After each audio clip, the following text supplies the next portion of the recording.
ఎవరితో అవసరమైతే అటు మాట్లాడుతున్నారు.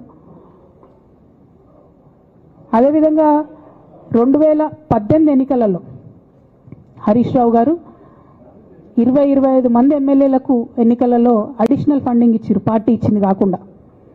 ఏడికేలు వచ్చినాయి హరీష్ రావు గారికి అన్ని డబ్బులు? 100% కాళేశ్వరంలో జరిగిన అవినీతి నుంచి వచ్చిన డబ్బులే.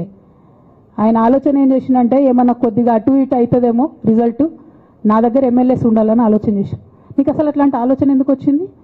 నేను కట్టప్పలాంటోని కేసీఆర్ గారి దగ్గర ఉండేటోని అంటావు కదా, నీకేం అవసరం వచ్చింది ఎమ్మెల్యేస్కి సపరేట్గా ఫండింగ్ చేయడానికి? ఎవరికి తెలియదు అనుకుంటారా? ఇది ఎవరు చెప్పారు అనుకుంటారా? ప్రతి ఒక్కరు చెప్తారు ఎమ్మెల్యేస్ ఓపెన్. నా పేర్లు కూడా తెలుసు, చెప్తే బాగుండదు, ఎమ్మెల్యేలు ఇబ్బంది పడతారు. నేను అనేది ఏంటంటే 2009లో రామన్న సిరిసిల్ల ఎలక్షన్లో మా బంధువుకు సంబంధించిన వ్యక్తులతోని 60 లక్షల రూపాయలు పంపిన హరీష్ రావు గారు రామన్నను ఓడగొట్టడానికి. నిన్నగాక మొన్న ఒక వీడియో మీరు కూడా చూసిరు, ఒంటేరు ప్రతాప్ రెడ్డి గారిది. మీ మామయ్యను ఓడగొట్టమని ఎంతంటే అంత డబ్బులు ఇస్తా అని చెప్పిర్రని. ఓ పక్క కేసీఆర్ గారిని ఓడగొట్టాలి, ఓ పక్క కేటీఆర్ గారిని ఓడగొట్టాలి. నిజామాబాద్లో నా ఎంపీ సెగ్మెంట్లో అందరు ఎమ్మెల్యేలను మేనేజ్ చేయాలి. అందరిని మన కేసీఆర్ కుటుంబాన్ని ఓడగొట్టాలి, విచ్ఛిన్నం చేయాలి. కానీ కేసీఆర్ గారి పేరుతో వచ్చేటటువంటి బెనిఫిట్స్ మాత్రం అన్నీ కావాలి. మరి ఇటువంటి వారిని నా రిక్వెస్ట్ కేసీఆర్ గారితో, కేటీఆర్ గారితో, వారిని మీ పక్కన పెట్టుకొని నిజం మాట్లాడే నన్ను బయటకు పంపితే మరి పార్టీ బాగుంటుందా? దయచేసి ఆలోచన చేసుకోండి. నేనేమంటున్నా రామన్న మిమ్మల్ని అంటే, నా మీద మీకు కోపం ఉండొచ్చు, నా మీద ఏముందో ఎవరేం చెప్పారో నాకు తెలియదు.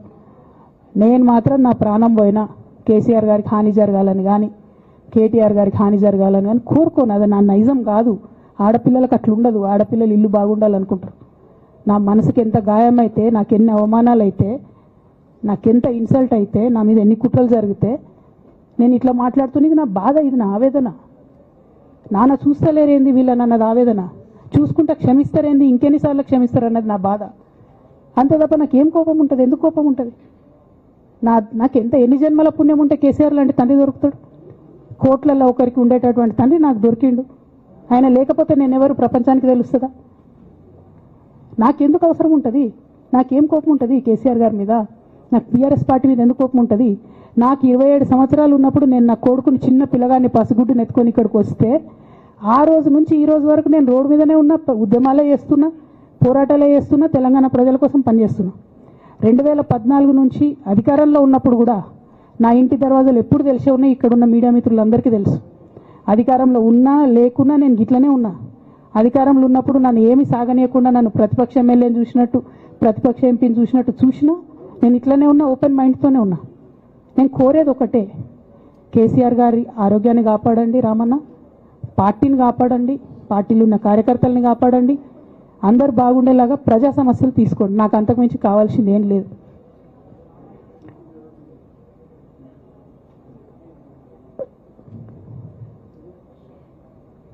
కానీ మొన్న అసెంబ్లీలో అర్ధరాత్రి దాకా పెట్టి రేవంత్ రెడ్డి గారు కేసీఆర్ గారిని తిడుతుంటే దయ్యాలు వేదాలు వాళ్ళు ఇస్తున్నట్టు అనిపించింది నాకైతే. దానికి ఈయన హీరోలాగా ఎదుర్కొన్నాడు, ఈయన 6 అడుగుల బుల్లెట్ అని పార్టీ అంతా ట్వీట్ చేస్తే, మరి 6 అడుగుల బుల్లెట్ ఎవరికి గాయం చేస్తుంది? ఎండ్ ఆఫ్ ద డే ఇవాళైతే నన్ను గాయపరిచింది, రేపు రామన్నను గాయపరుస్తారో కేసీఆర్ని గాయపరుస్తారో. జాగ్రత్తగా ఉండండి రామన్న, నేను చెప్పేది ఏం లేదు. జాగ్రత్తగా ఉండండి, కేర్ఫుల్గా ఉండండి. ఎట్ ద సేమ్ టైం ఈ హరీష్ రావు గారి కారణంగా గమ్మత్ ఏముంటుందంటే, ఒకసారి హంపీకి పోతారు వీళ్ళందరూ. మీ అందరికీ తెలుసు ఆ స్టోరీ. హంపీకి పోయి